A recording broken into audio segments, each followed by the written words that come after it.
this week on Monero Talk. In part 2 of our 4-part Cryptopulco series, Douglas Tuman interviews Rafael LaVerde. Rafael is a crypto economist and editor at the Crypto Vigilante. Douglas and Rafael discuss Rafael's talk on the Cryptopulco stage, the virtues of Monero versus the virtues of BSV. While many would think that all Monero enthusiasts are anti-BSV and vice versa because of Monero's default privacy nature and BSV's default transparency nature, Rafael gives some unique insights into why he believes strongly in both of these projects. These two projects obviously have many opposing philosophies, but as Rafael explains in his talk, ultimately they have some things in common. Foremost, they are both the most contrarian coins in the space for opposing reasons. Monero Talk starts now. All right. We're at Cryptopulco on our Monero honeymoon. How's it going, Rafael? Great. I'm having a great time. We're having a great time in our honeymoon. Yes. So you just gave an amazing talk. Basically, kind of unexpected. So you spoke about Monero and BSV. I never really kind of saw those two coins as being juxtaposed against each other. But you gave an interesting talk where you essentially compared those two coins. Yeah, so in a nutshell, if you were to look at what we inherited from Satoshi, right? The BSV crowd is the crowd that says, well, you know what? Satoshi had everything right from the get-go, so we don't have to change anything. Just augment what he did, keep the same applied economics, keep the same game theory, keep everything the same, right? Just augment exactly what he did and what he provided us. Don't change anything at all, right? And you got other people that were like, you know what, we got to change a couple things, right? And then we got into the forks, right? Where the BTC said, well, you know, we can't change this, but we should definitely change that. And we had Bitcoin Cash that says, well, you know what, yeah, most of it is, you know, we agree with what BSV is doing, but you know what? Let's just completely, let's change some things, kind of like the same as BSV. Monero was like, you know what, guys, this thing needs an overhaul. And what BTC and Bitcoin Cash has been doing is kind of like trying to change a wheel on a car while it's already driving. And so the idea with Monero has always been, you know what, let's start from scratch and let's do things right? Let's create the cypherpunk coin that we've always wanted to have and that Bitcoin could never be. And like Daniel Kim says, right, Monero is everything that BTC, the people that bought Bitcoin thought they first bought, right? Well, when he's speaking about that, Daniel Kim is referring to people in BTC and BCH, right? People in BSV are like, no. Satoshi did everything right from the get-go, right? So yeah, I encourage everyone to look beyond Craig Wright if they're going to study BSV, because I'm a high proponent of looking and studying that which is forbidden. I think you should always challenge yourself and not go with the crowd if you're a capitalist. Capitalism is a lonely road. If you are doing things right as a capitalist, as an investor, you're going to find yourself being by yourself, and that's okay. And why is that? Because you find profit, you find profitable opportunities in the market where no one else is looking, right? It's when that's an intelligence race, right? Those who are most intelligent get to understand things first, then the masses follow. Once the masses this we like this, we like whatever, it's no longer profitable, right? So I knew that BSV was going to rise. I knew that its rise was going to be, in spite of the Craig Wright BS, it's sustainable. Bitcoin SV is sustainable in its game theory and its applied economics, right? So yes, for it to be near anywhere around, evaluated by the market, anywhere around where Bitcoin Cash is right now, it's completely makes sense to me. So I told that to our subscribers, and we got the Dollar Vigilante and the Crypto Vigilante.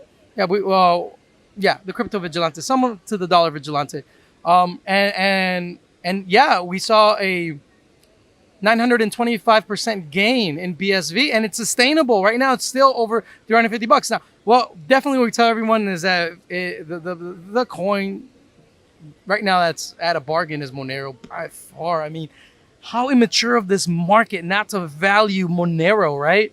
Monero is so important, and Monero is trading like right around $100. BSV. I'm this show, very simple. We keep it simple here. It's just all about digital cash. Which coin is performing the best as digital cash? Obviously, we think that is Monero. So that's kind of been my investment thesis and thesis on crypto in general. That the value proposition of cryptocurrency is to be digital cash. Right. Monero seems to be doing that the best. You boil it down to Monero and BSV. Those seem to be your two most the coins that you're most interested in right now. Sure. But why those two? So why those two? Okay, so perfect cash, right? Monero does that better than anyone else, right? Hands down, that is a coin that does that better than anyone else. Why? Because it is independent from any third party. It's independent from government, from banks. We all, speaking to the crowd here, right? We all know that the value that Monero is, right? It's fungibility, everything. Justin Ehrenhofer gave a great talk recently, guys. If you haven't seen it, watch it. He talks about how compliance officers are actually detesting the idea of a transparent cryptocurrency, a transparent blockchain, because it might even change the law in the future, where actually a merchant or a compliance officer might be asked the question, well, if you had access to blockchain analytics, why didn't you use it, right?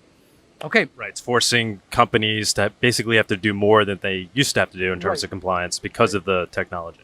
Yeah. So it's ridiculous. So look, Monero is definitely a mature crypto market. We can start calling the crypto market mature the day we see Monero top 2. That's the day I would personally say, oh, okay, everyone's maturing here. But I mean, right now it's still so immature that. So I don't think anyone competes with Monero. See, there is no competition for Monero. Monero stands on its own, right? It protects the individual. That is the ethos. That is the whole point of Monero, is for it to protect the individual, right? It protects the individual, the sovereignty of the individual, irregardless of what happens outside of it. If you want to be compliant with the jurisdiction, you have your optional disclosure through the view key. It's compliant, like Daniel Kim says. It would be, rationally speaking, any family office, any financial institution that finds their intellectual property, the property of how they manage their portfolio, if they keep that sacred and play close to the chest, they would never invite any voyeurism like you would find in any of the Bitcoin chains, right? Right? So you have in Monero, you have something completely unique, and a valuable cryptocurrency market is one where Monero is definitely top 2. Now,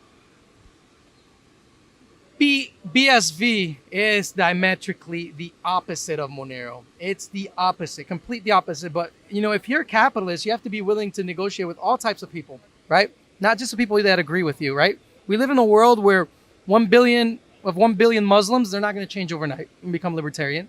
You live in a world with 1 billion communists, they're not going to change overnight, right? So even the nation state itself, it's not going to change overnight. Whether we like it or not, we have to deal with government law as it exists. And that's just the reality of it.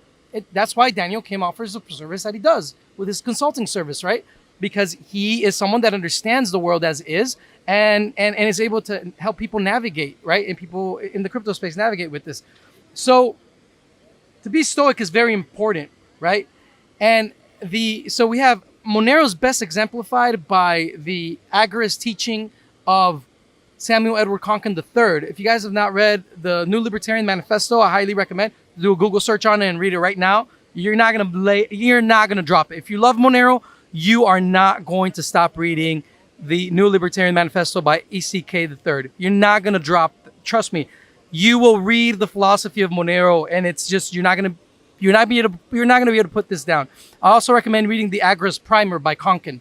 So you will not find Konkin's writings in the Mises Institute, because Konkin was an agorist. He created the philosophy of agorism, complete focus on the importance of being a market actor, and not just someone that is speaking about it, but literally being involved in counter-economic action. And Monero is the best example of counter-economic action. But if you want to be a well-rounded libertarian, remember, you have to deal with the whole world. You should be also open to dialogue and investigate the worldview of other libertarians, right?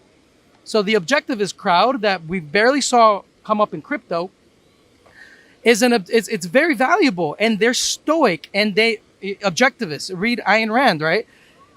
they are okay with having some government. For the most part, an objectivist is a minarchist, right? So they're okay with having some government. So yes, an objectivist would be all for patents. They like having some government because they're extreme capitalists, to the point that they know that having some sort of favoritism with the central planner will give them an edge, a bigger margin than if we had a market equilibrium where everyone's welcome to compete, right? But it's important. That's very important to understand the objectivist perspective, because these are fellow libertarians. They're still libertarians. They're minarchists, but they still they're still tackling the same issues that we're doing with Monero from an anarchist perspective, but from a different perspective. Why do you think the objectivists are more aligned with that philosophy is more aligned with BSV? They're through and through objectivists. I mean, if you read BS, if you understand BSV, if you understand everything that they've been writing about, talking about, they are okay with working with the law, with government. They're hyper capitalists, right? The point is that they see the government itself as a potential customer, right? They want to, in a negative term, you can use this visualization. They see nothing as more effective, more efficient than proof of work itself, right? The ability to have a capitalist meritocracy that is run by miners, right? So proof of work, there's nothing more efficient in this world than proof of work to decide in a way that is competitive through market forces what is most valuable for the market, what is more valuable for everyone, right? Proof of work, and pure proof of work, without having it dictated by any central planner, right? That you should only use this machine over that machine.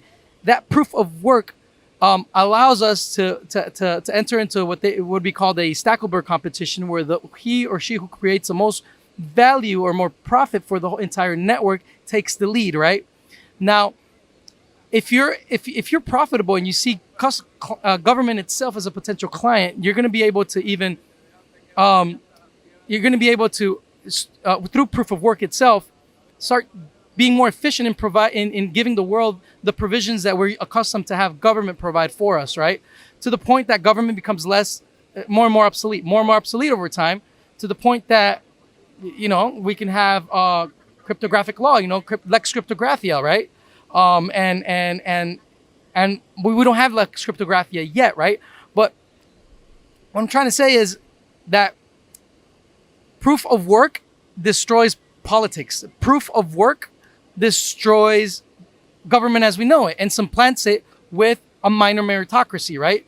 And so from the purest interpretation of the Satoshi white paper and what Satoshi left behind, to have an uninterrupted chain of digital signatures, to just keep the same exact applied economics, the same exact game theory that we had at the beginning of Bitcoin. That's what BSV is going after. It's a pseudonymous coin. It's open to blockchain.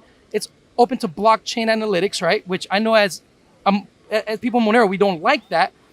But the way that they envision this working in the future is that if someone wants to do blockchain analytics because there was a theft or anything, it's going to require work, proof of work, to go after that person and try to figure out what's going on, right?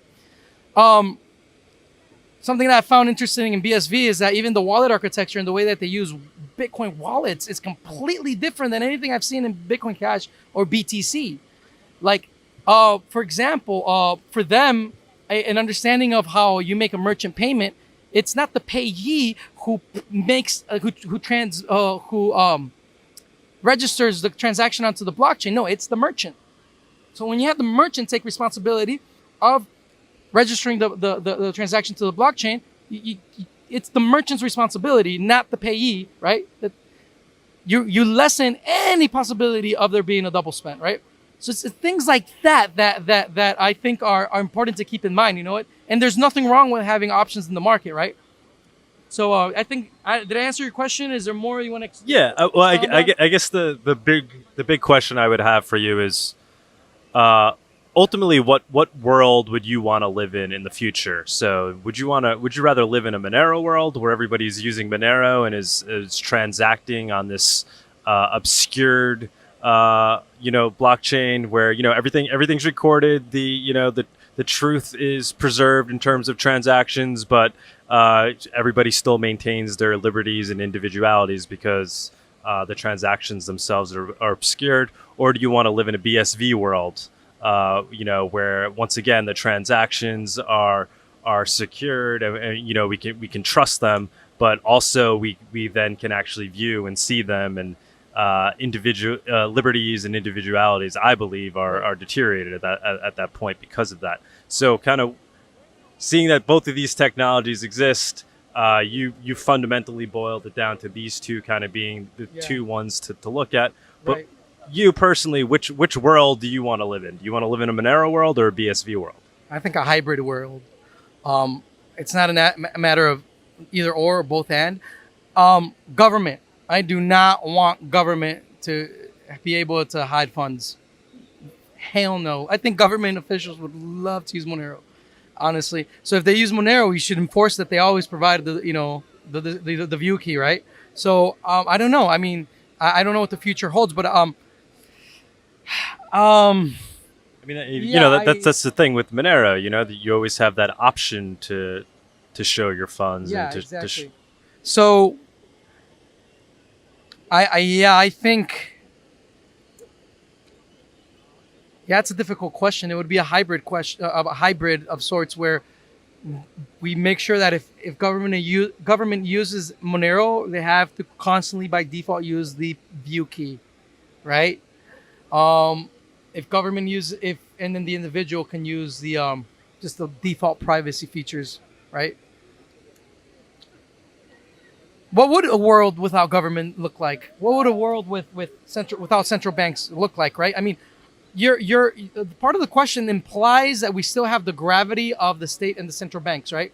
I mean, you understand that, right? That implicit in your question, you're proposing this evil entity that wants to control the world as a central planner, right? Like central banks and the government, right?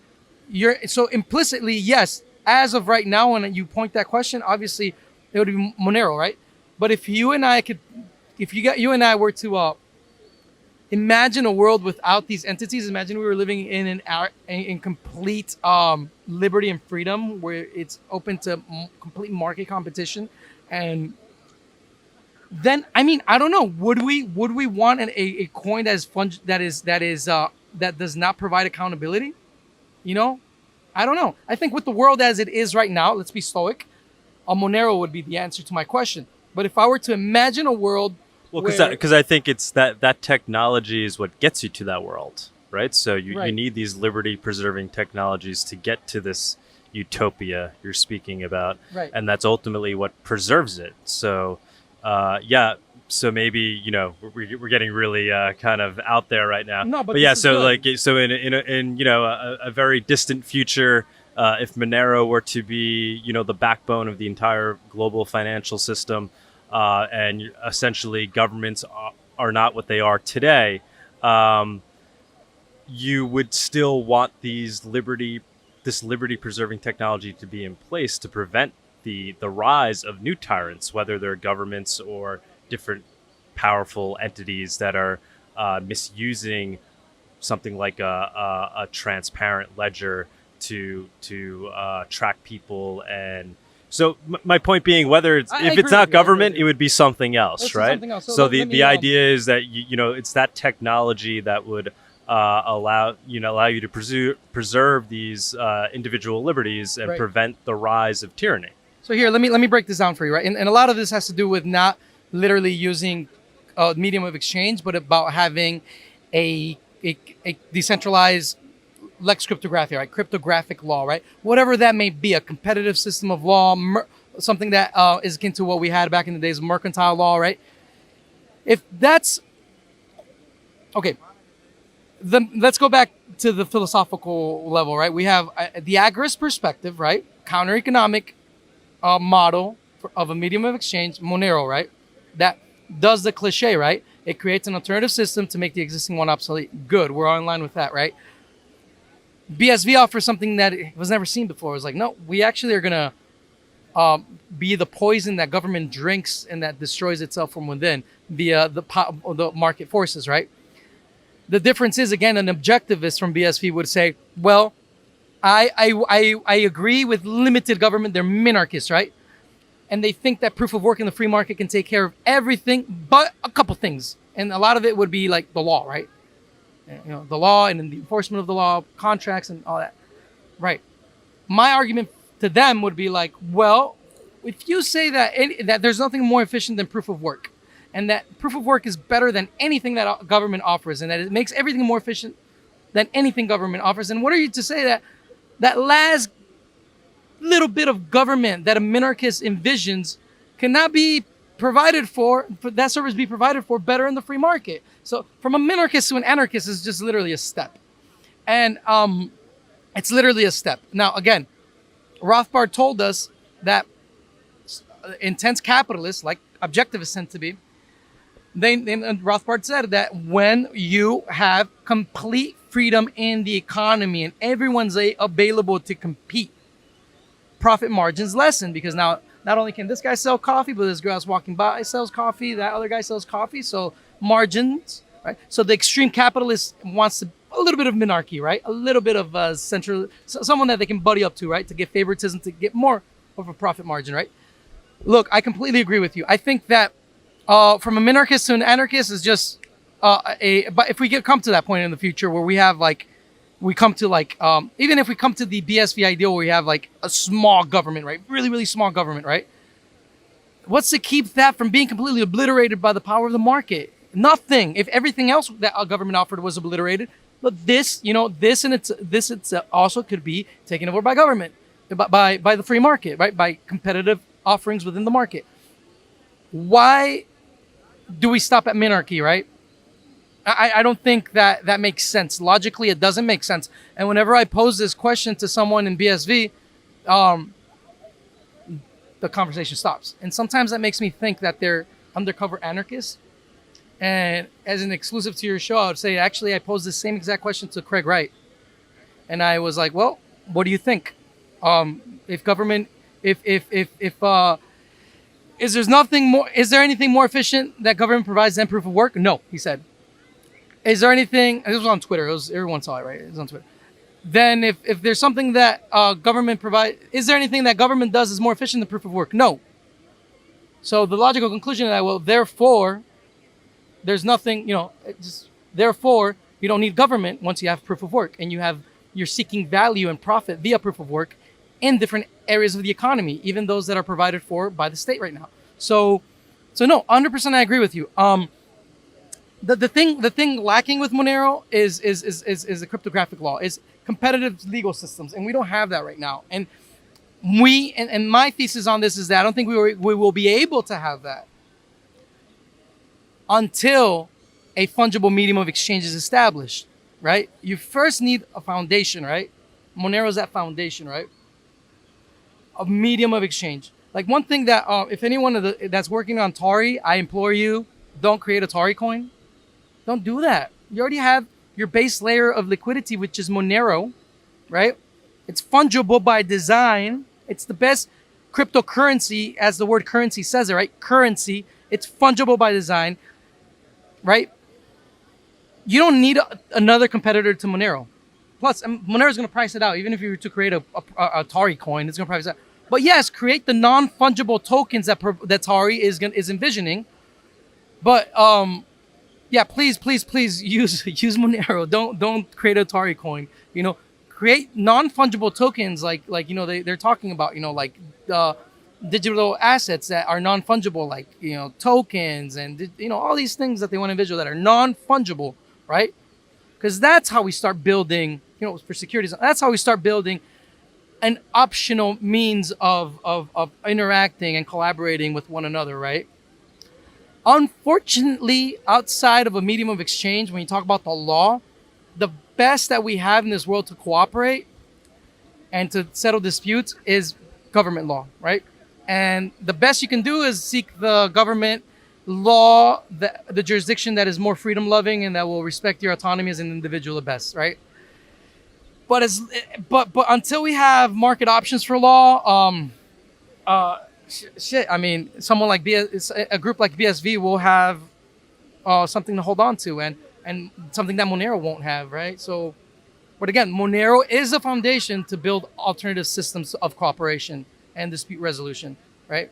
So, but yeah, people working on Tari, please do not create a Tari token that competes with Monero. Please don't do that. Please don't do that. Okay. Last question. So we're at Anarchapulco. This is my first time here. I think you've been here many times, right? You seem to be a part of the conference itself. Is Monero big in this sphere? Is it as big as I would think it should be? I mean, I talked to people when I gave my Monero talk yesterday. Everybody in the room seemed to be very engaged and interested in it.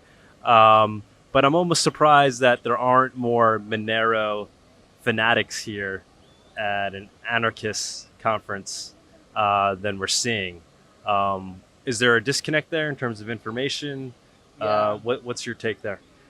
Well, it's the problem that we have in crypto, right? People.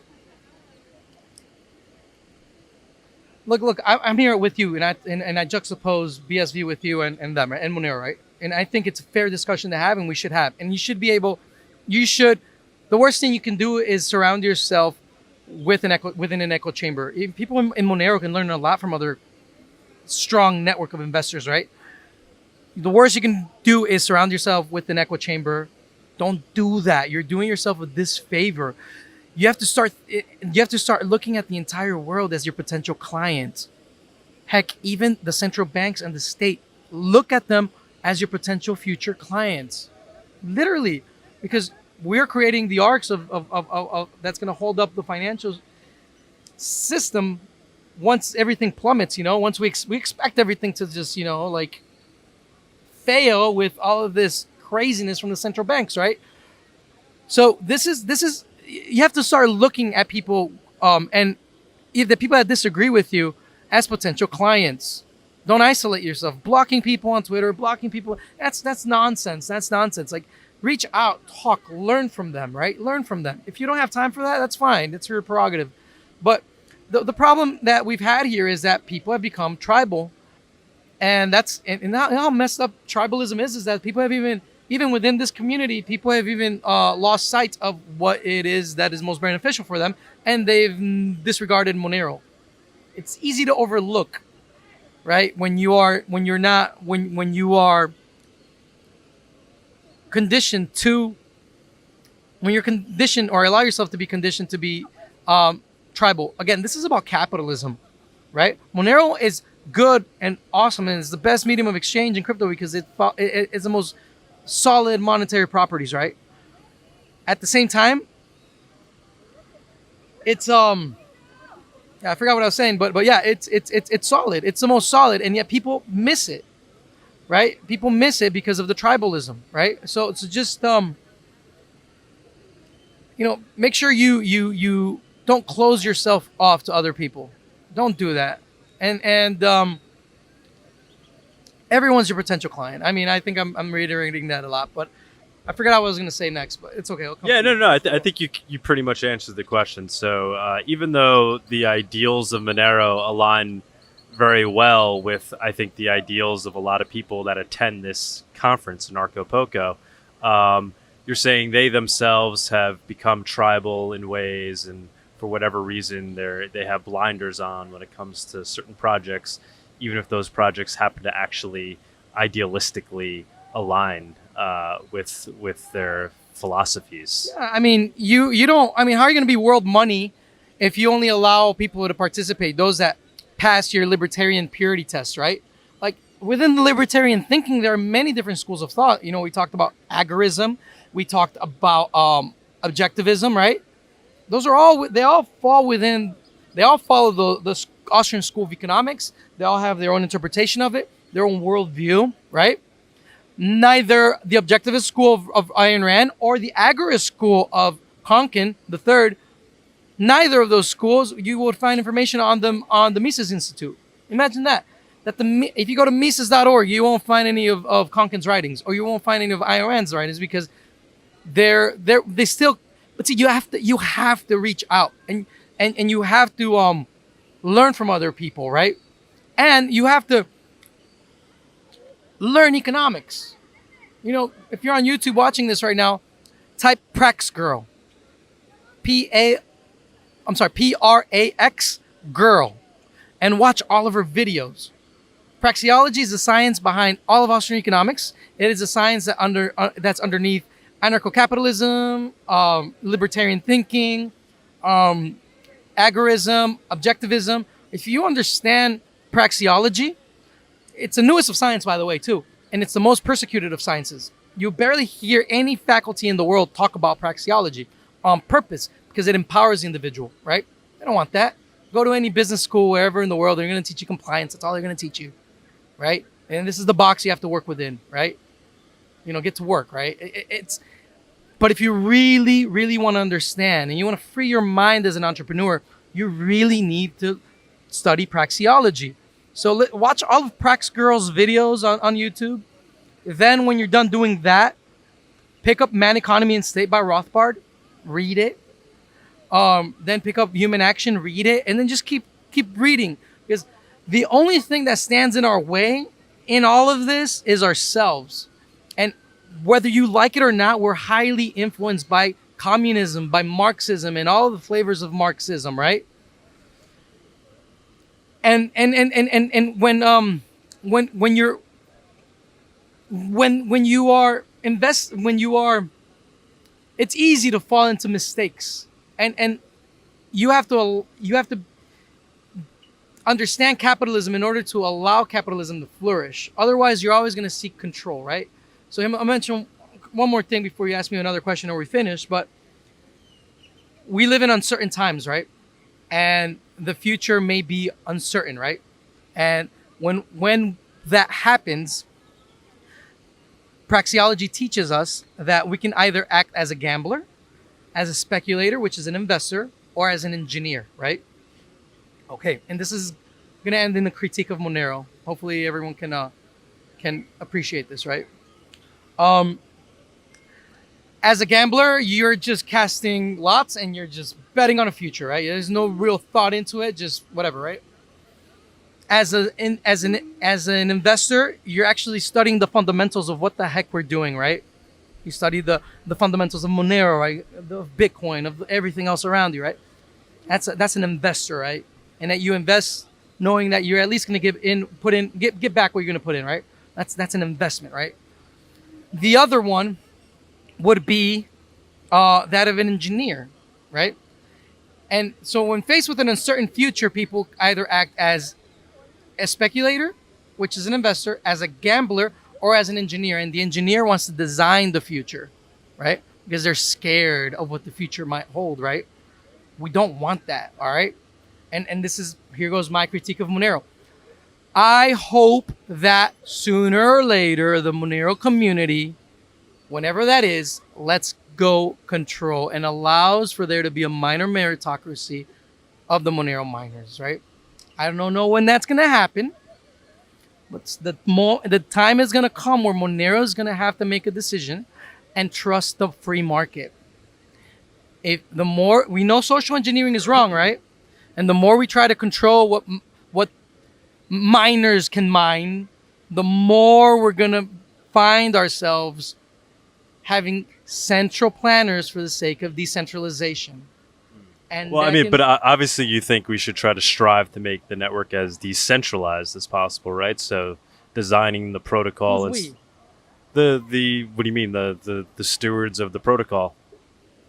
Right, and why would they know better than the market? That would be the pretense of knowledge. Well, I mean, the protocols themselves are obviously at some level designed by engineers. Right. I mean, that's how they exist in the first place. And, you know, Satoshi sat down and drafted a white paper, right. and it were ideas on what he thinks, basically,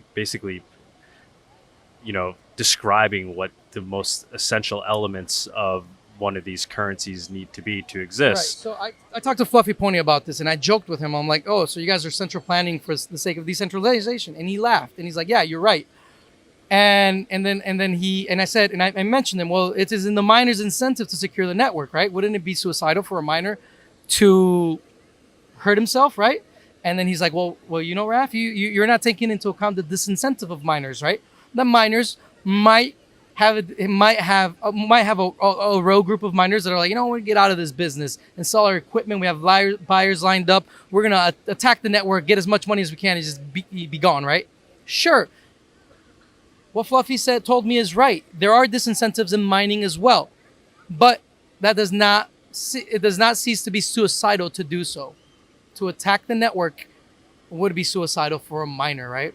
So the miner is the entity that within a proof of work network that has the most invested in the network. Why is that? If you hold the coin and when something happens with Monero, you can sell as it, as you can short it as it's going down. If you have a company like, take any company and you just pivot to something else in fintech, right? Or something else in crypto, right? But the miner is invested, right? So, well, I guess with Monero, it's a little different though, because you're invested in currently CPUs instead of specialized hardware that could only be used for mining. Right, and within the Monero community, there's still contention as to, okay, well, when will we allow ASICs to compete, right? And that's a question. Yeah, I mean, I don't think anybody in Monero is opposed to ASICs. They're just opposed to the centralization that currently is a product of ASIC mining. I mean, we see it very clearly in Bitcoin, where there essentially being only 4 companies that control all the Bitcoin mining. So we're just not at that stage yet where ASIC miners would allow for a decentralized network. Right, but first off, there's a lot of presuppositions in what you said. First one is Satoshi gave us the Nakamoto consensus, right? Which is a meritocracy of miners, right? It's like his greatest invention was meritocracy of miners, so that consensus can be based on profit seeking and value seeking, right? And the miner that realizes what is most profitable for the network and best for the network can implement that, and all the other miners will follow, right? And it's a competition where the next, whoever provides the most value will keep leading, right? Right. So that is the consensus that Nakamoto gave us. That's the consensus of anything else outside of minor meritocracy is a consensus that till this day is not something that has been very well defined for me. It's only... Well, I mean, but that competition still exists in Monero. It's just now people are trying to improve CPUs versus build better ASICs. I mean, the CPU is now the ASIC of Monero. So if anything, it's going to lead to improved CPUs, essentially. Right. I mean, the ability still exists there for you to compete and try to create the best miner. It's just the best miner now will be the best CPU. Yeah, the thing is that it's really hard to talk about this because, again, when you talk about game plans per se, right, and you agree to a certain rule sets to play a game or to participate in a network, right? But doesn't this allow everybody with a fair start? So it's not just the guys that only have access to build the ASICs. It's now anybody with access to CPU. Correct, right? Again, it's the game theory within Monero and what has been agreed upon within Monero is different than Bitcoin, right? What was agreed upon within Bitcoin at the beginning can be disputed, and we have 3 main chains that are competing for that, right? That's fine. Monero is different. So to bring Bitcoin logic, which is what I'm doing, into Monero is unfair. But what is fair is to talk about the market. It's to talk about how the market sees mining, and we can't say that Monero mining is completely open to market forces. We can't say that. What we can say is that Monero mining, it has a group of contributors that decide what is best for the end goal of the project, which is to remain as fungible and private as possible. That is the number one goal here, right? It's to have perfect money, right? So again, it's not based on protocol sanctity, right? Like BSV has, right? BSV thinks that Bitcoin was perfect at the beginning. Right. No, the sanctity is in the goal of the project itself, which is digital cash. Exactly, 100%. So even the meritocracy within Monero is not like the Nakamoto consensus meritocracy that someone in BSV would say that is the meritocracy of miners, in Bitcoin, right? The meritocracy in Monero is the FOSS ethos, right? Free and open source software ethos of providing the most security for the end user, right? And that's beautiful, and we should champion that. Now, will that ever change? Will Monero ever allow its miners to compete in whatever way they feel like? Or will we always have to guide what is appropriate mining for our end goal in Monero, right? As long as we answer the affirmative to the latter, what I just said, which is what we've been having, we will still have a group within Monero that we trust that decides that for us. That is a challenge that we will have. And I hope that the meritocracy of the false ethos holds up, because it has held up for Monero, right? It has, right?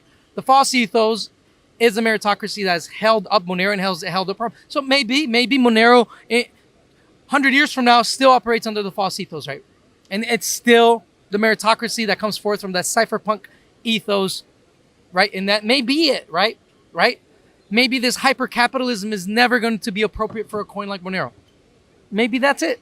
Or maybe we will realize in the future that Monero needs hyper-capitalism on the level of miners, and we should allow miners to compete in whatever way they want in securing the Monero network, right? So, again, it's good to do these juxtapositions, because Monero is the coin that everyone that thought like Daniel Kim says, everyone that bought Bitcoin, they thought they were buying Monero back in the day, right? And those people said, you know what? Why were we even going to try to change a wheel while the car is moving, right? That's ridiculous. Let's start with CryptoNote from scratch. Let's get this going, right? And then the opposite extreme is Bitcoin Satoshi Vision, which is like, hey, yo, you guys are trying to mess with everything here, but this has been perfect from the get-go. Don't mess with it, right? But the interesting thing here is that the applied economics and the game theory for BSV and Monero are diametrically opposed, and yet there's so many similarities there. In that they're both camps that are focused on a mission, right? One wants the Bitcoin protocol as stable as possible forever, and Monero has the false ethos and the game plan of having perfect cryptocurrency as their end goal. So I love maximalists. I can't say I'm a maximalist, but as an investor, I think everyone should love a maximalist, because you don't want someone that's half-assed about their coin, right?